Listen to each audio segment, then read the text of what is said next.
Howdy there everyone. So today we're going to be doing on this 2002 Buick Lesabre, and it needs an oil change. It'd help if I unlock the vehicle. Okay, so take two, I unlocked the vehicle. But this vehicle has approximately, let's see how many miles. Turn over and turn that off. Yes, I know the door's ajar. Well, no, it's a door. Okay, gauging, odometer. 164,997 miles. If you look on my sticker I put up there last time, I wanted to change it to 164, but I always put a little bit early because, well, people in our lives typically don't tell us until right about when it's actually due. So by the time I actually have time to get in my schedule, it usually ends up being an extra 1,000 miles. So I always put 1,000 miles early on the sticker, which I try to go by 5,000 mile oil changes. So really was 165, but I know that this person won't tell me right until it hits the mileage, so I don't have time to plan ahead. So other thing you want to do is you want to make sure you run the car a little bit beforehand to get the oil warm. So let me go through and show you. I did go through and run the car. Coolant temperature is 200. The car's not running right now, but we know the engine's been warmed up sufficiently. Now you might be wondering what kind of oil this vehicle takes. The best way to go is to check under the hood. So find the hood release right there, pull it up. That's 3800, great engine. See right there on the oil cap, 5W30. Now a lot of these said 10W30 from the factory. You can also run 5W30. They didn't change anything fundamental about the engine when they switched to 5W30, but I always prefer to use synthetic engine oil because, well, synthetic just seems to hold up a little bit better. And I'll check the oil level while I'm here. It is still reading on the dipstick. Now granted, I need to wipe it off, but we know it has oil in it, and we know I'm changing it, so I'll just leave it out. What else? Well, you're going to need some tools, of course. So let me show you in just a moment what tools you'll need to complete this job. Okay, so I'm going over here to the tools you'll need for the job. We have ourselves a jack. I prefer a good floor jack. The scissor jacks are kind of sketchy. At least one jack stand. Some shop towels or paper towels of some sort, which I'm going to use one in a moment here. We need our oil, which 5 quarts is definitely the way to go. They engine recommends 4.5 quarts. So I buy a 5-quart jug. It's a lot cheaper that way. And I went Castrol Edge today just because, well, this flavor of oil was on sale cheaper than SuperTech at Walmart. And for those of you who don't know, SuperTech is Walmart's own brand. So if this most expensive, nicest version of Castrol is less expensive than the cheapest flavor of SuperTech, well, of course I'm going to jump on that. And it is a full synthetic. It says you can run it for 25,000 miles. Please change it at your recommended oil interval. Do not wait 25,000 miles. I have this AC Delco UltraGuard Gold filter. Ordered this off of Rock Auto. The regular filter for this vehicle is a PF47E. I don't really love the E-Core filters from AC Delco, just a personal preference. But this is the UPF47R, which is their heavier duty racing type filter, which they say is for fleet use and heavy duty. It's a black filter, it's a lot thicker case, has a nice thick rubber gasket on there. And they're about, I don't know, $7.75 each on Rock Auto. So I ordered a couple cases of those just because I have a couple vehicles that use that type of filter. But, you know, your standard Mobil 1 is just fine. Yeah, I'm not too picky on oil filters, but I like to get at least some kind of a premium oil filter, one that's good for synthetic, that's better than the factory one by some degree. We have ourselves a socket wrench with a 15mm socket. an oil filter wrench. This is just a Hyper Tough from Walmart. Optional, but a nice work light. Have a Sharpie so I can write on my oil change sticker. The oil change sticker, which I got from Advanced Auto Parts. They're usually free right over by the oil. I just grab a couple whenever I go in and purchase something. Then I have this paint marker, which I use to write the mileage on my filter. Now, like I said, I'm going to grab this towel here. And I do want to actually check how much oil is in the vehicle. So, give me just a second. Wipe off this dipstick and put it back in. It's always important to check the oil level after it's been running by wiping off the dipstick, putting it back in, and pulling it out to see. And if you can see what I can see, focus lens, we're about a quart low. The oil isn't too terribly dark, but that just gives me some information. Now, one last very important thing that I can't be doing without these tools is I need an oil drain pan. So let me grab one of those. Okay, I'm back. So I got myself an oil drain pan and a funnel, the last two pieces of our puzzle here. So now we can actually get started on preparing ourselves to wrench on the vehicle. Now, I always like to leave the dipstick pulled out, so I know I need to add oil. And just to make my life easier, I take the oil cap off and the engine cover off, just so that way, you know, I can have that out of my way when filling up the vehicle with oil. Now, the oil cap will take off a little bit later, but I don't want any dirt or contaminants to get down into the engine while I'm lifting it up and doing everything else. Take our jack stand out of the way. Now, a lot of times the owner's manual says to jack up from the pinch weld. I say that's a bad idea because it's easy to mess up your fender. So I go in from back behind and I look down underneath, and you see, like right here, this heavy duty metal beam. You follow that, that's your subframe. So I try to get the jack lined up with the subframe, position well, and start lifting the vehicle up from the subframe. The subframe is a very strong part. It's what holds the engine and transmission and chassis together to the front of the car. And I just jack up the vehicle.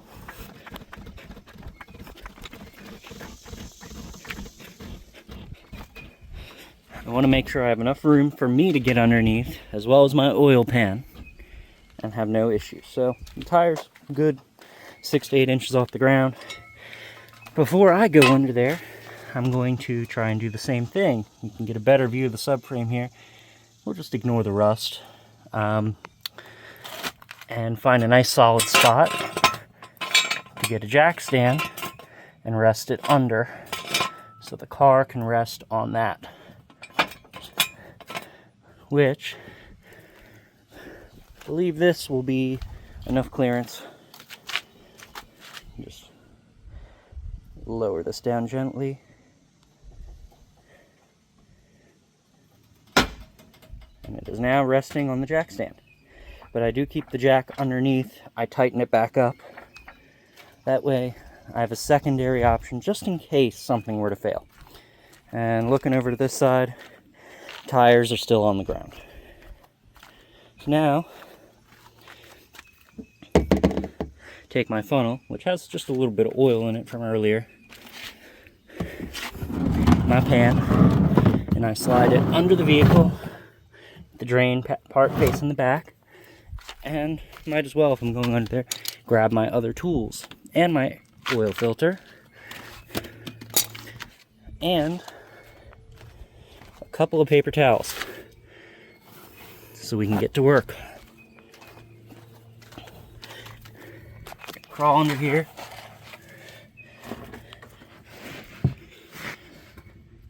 We're going to locate our oil drain plug, which is right here.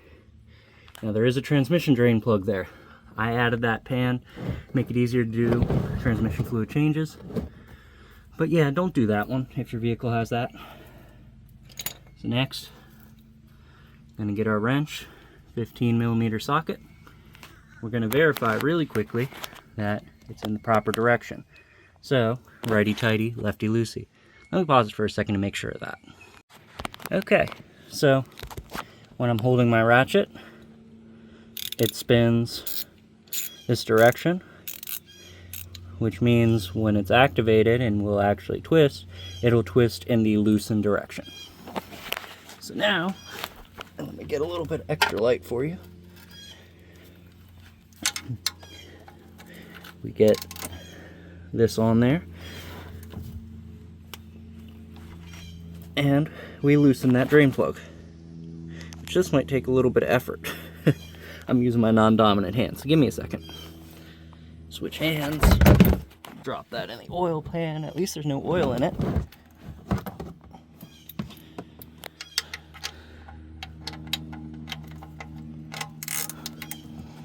Okay, here we go. Break that free.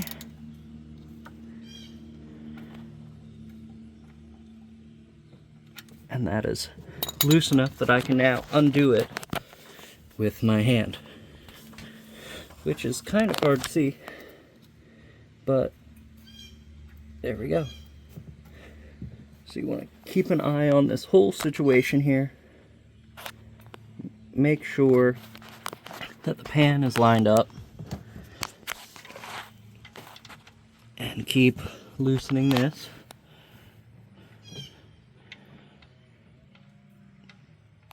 Now I'm keeping my finger on it like so. You gotta be careful, this is hot. The engine was just running, like I said, it got up to temperature. I always like to run the engine first because if there's any contaminants, it gets distributed evenly throughout the oil from it running. But that's just about ready to come out. It's wiggling, it's wobbling. So take it out and hold on to it. And the pan was lined up just perfect. So the dipstick is out up above. It should drain pretty smoothly. But I'm going to go up above and remove the oil cap nap so it can drain even faster.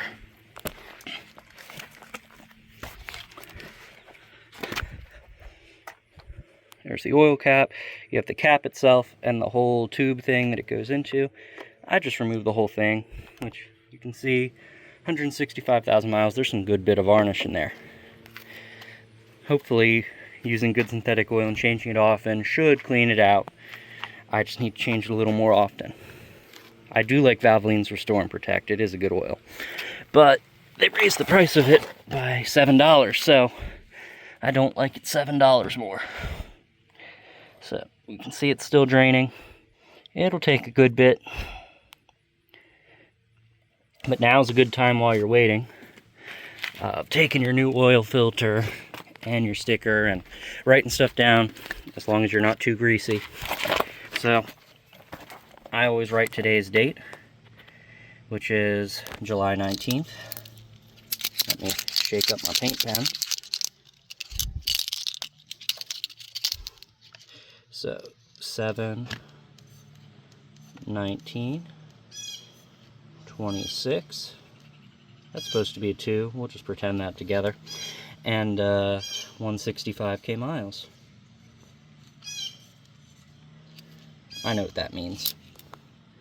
That way, for whatever reason, I'm not the next guy who works on it. They have at least an idea of when it was last changed.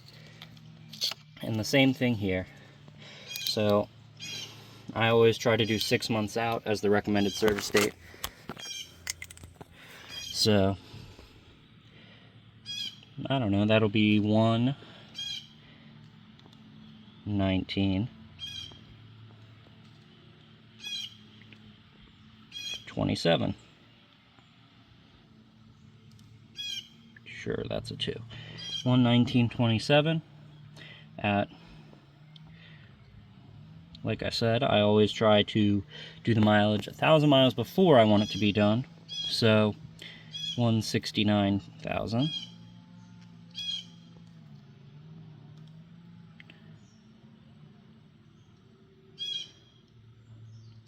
And in my case, I always use synthetic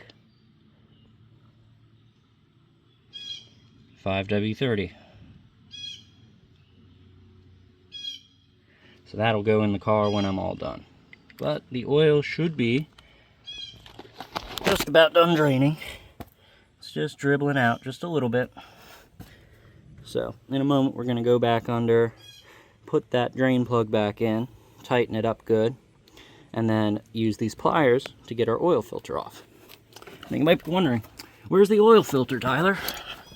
That's my name, by the way, don't wear it out. Right there's the oil filter. It's right next to the drain pan. Right next to the oil pan, I mean. Right there. So, while this is just dripping and draining, I'm actually going to move this like such, so we can change out that filter and also let this drip the last little bit. Okay, we're back underneath. Have my pliers in my hand. We're going to start using our pliers to rotate this filter just to get it a little bit loose. Once it gets a little bit looser before it starts dripping, hopefully we'll get this oil pan underneath of it. But right now, as you can see, there's not enough clearance. I keep hitting the oil pan. Well, you want to keep pushing this away from yourself. And now see that came loose, that it is easy to work with. So now I can get this like so and loosen by hand and make a mess. But not that much of a mess.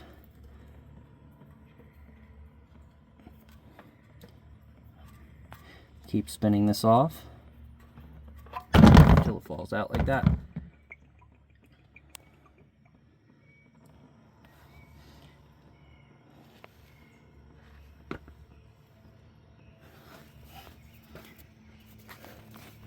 Now here is where our handy dandy paper towel comes in handy, because I don't want to leave too much of an oil spot on the driveway if I can help it.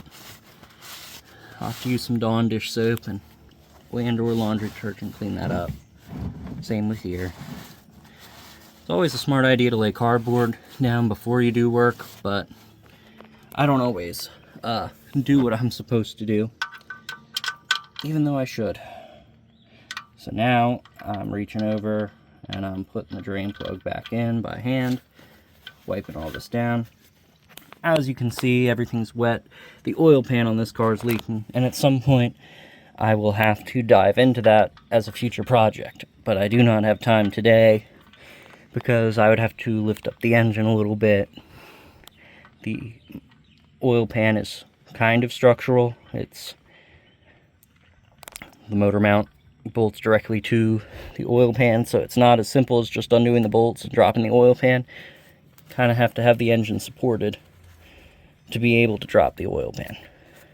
So I have that hand tight, but now we're going to take our wrench, make sure it's switched to tighten from loosen. Get that on there nice and snug. Now don't ram that thing off. And do not use an impact, but just make sure it's nice and snug. Like, I am pushing a lot of force on that. So, we have the old oil filter off. We have the drain plug back on and tight. Never put it in halfway loose. Put it in nice and tight, so you don't have to worry about, did I tighten that later, you know? So now, we get our new oil filter. You can put new oil on the seal, but we already kind of have a whole bunch of oil sitting in this pan. And even though it's old, it's slippery. So now I have oil on that. And we have oil dripping. And now I put it on and I rotate it.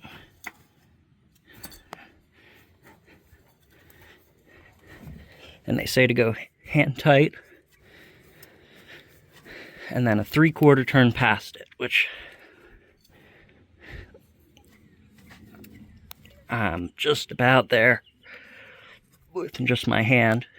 Not really hand tight and 3/4 past it, but I'd say touching and 3/4 past. Now you can use your wrench, but I'd be very gentle because you don't want to crush the filter. But I just very gently try not to. You see, that's plenty tight. I can't even get a good grip on the wrench because it's on tight.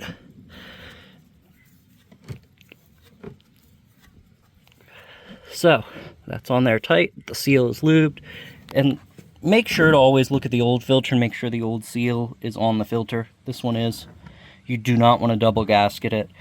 But with these filters, I haven't had that problem yet. Knock on wood. So we have our new filter. We have the drain plug, drain pan. We're ready to come out and work up top.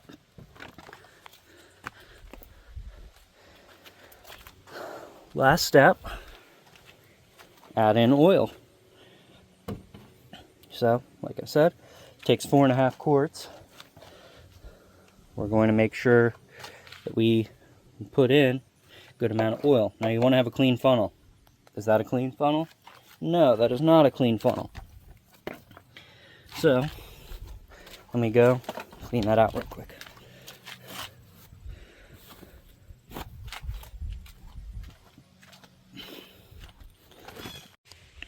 Okay, I'm back with a much cleaner funnel.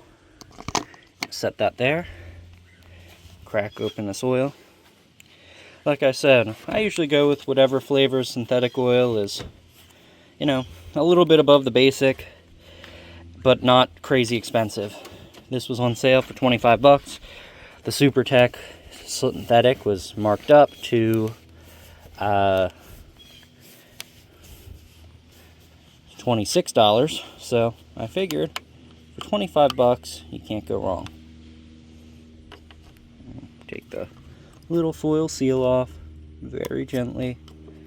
Don't drop any foil into the oil because, well, that can clog up your oil pickup screen in your engine.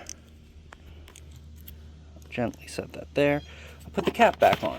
You might want to ask, why are you putting the cap back on? You're going to pour it in the engine. Shake it up first just in case anything fell out of suspension. It's just superstition. I'm not going to pour the whole thing in the engine either, so that's also why. This takes 4.5 quarts, so why would I put 5 quarts in it?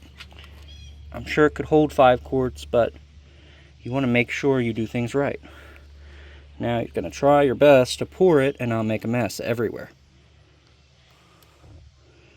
That's a good pour. And you see the color of this oil is a lot different than the oil that came out. This is a nice golden honey, and what came out was more of a blackish red.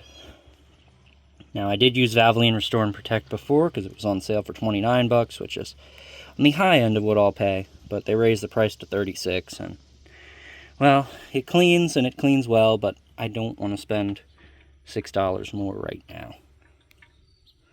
Especially this is a pretty good oil. I mean, I'm not a super big Castrol fanboy. I'm not against them by any means, but I mean, oil's oil. They're all going to put on the bottle that their oil is the best oil, especially when it's their top of the line. Like this is Castrol Edge Extended Performance. You know, it's good for 25,000 miles. I will not run this oil for 25,000 miles. I promise you that. But just got to keep feeding her all this oil. And I'll stop when this thing gets kind of light, that I know there's about half a quart left in it. And then I'll check the dipstick. It should be a little overfull because the filter isn't filling up when I'm doing this, just the oil pan.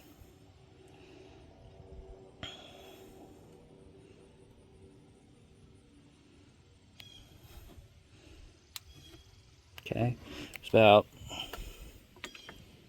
half a quart left in there. It's hard to see in the sun. Maybe a little bit extra poured in the engine, but that shouldn't hurt anything. I've heard plenty of people in forums saying that they put a full 5 quarts in their Buick and have no problems, and have been doing it for plenty of miles. I try to still follow the recommendation anyway, but if I put a little extra in, it won't kill anything. So that's at least comforting. But it's hard to see, especially when it falls over.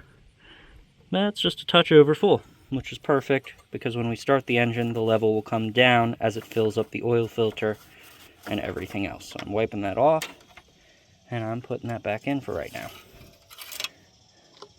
Make sure to take your funnel out so it doesn't get eaten up by a rocker arm. You can see a rocker arm right there.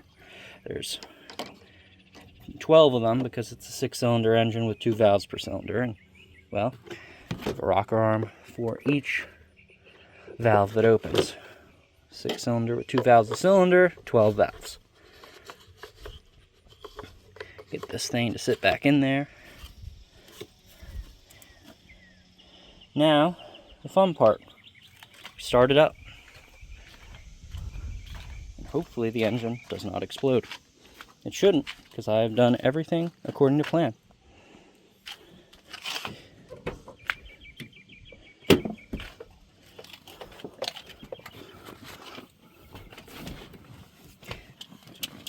the keys in my pocket. Whoops. So,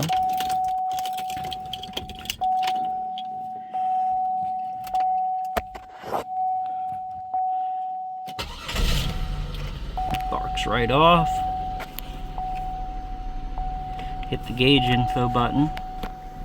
Ignore all that. Gauge info, coolant temp. I want to go to oil life and I hit reset.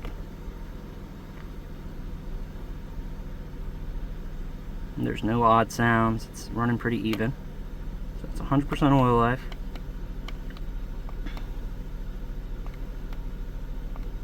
That's fuel info, my bad. Oil pressure, 65 psi. That's pretty good. It's running smooth, it's running good. Shut it off and check the oil level one more time and lower the vehicle down, and we're done.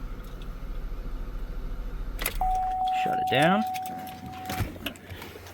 Take the keys with you so you don't lock them in the car. Check that oil level one more time. Gotta wipe this off because it was just running. It's hard to do one-handed, sorry.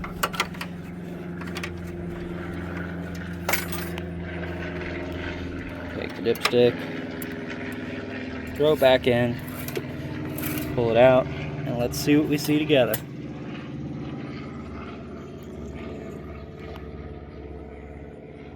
And it's just to the tippy top, which is perfect. Right on the money. Now take a peek underneath. There's not a giant torrent of oil that wasn't already there by me accidentally spilling it. So we can take this guy out from underneath. Check for any new leaks, which you can see some water dripping back there. That is because the AC compressor is on, and that AC works great on this car. Thank goodness in this summer heat. I'll keep working on sopping that up using some Dawn Dish soap. But now we can raise up that jack, take this jack stand out, lower the vehicle, and we have completed our oil change. Let's do that. Get our tools out from underneath, of course. Okay, so we're jacking up our vehicle. That should be enough. Take the jack stand. Watch your fingers when you do that. I just lifted up the handle and it dropped. Take that out.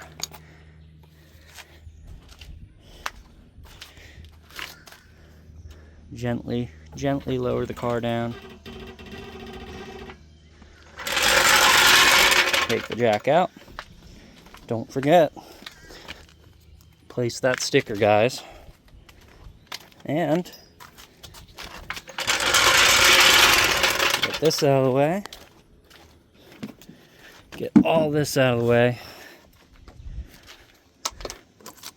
Throw this out.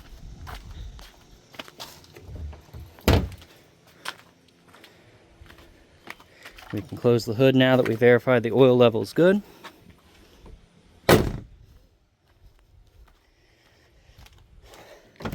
Open up the car. Take the old sticker off the windshield. Put our new sticker up.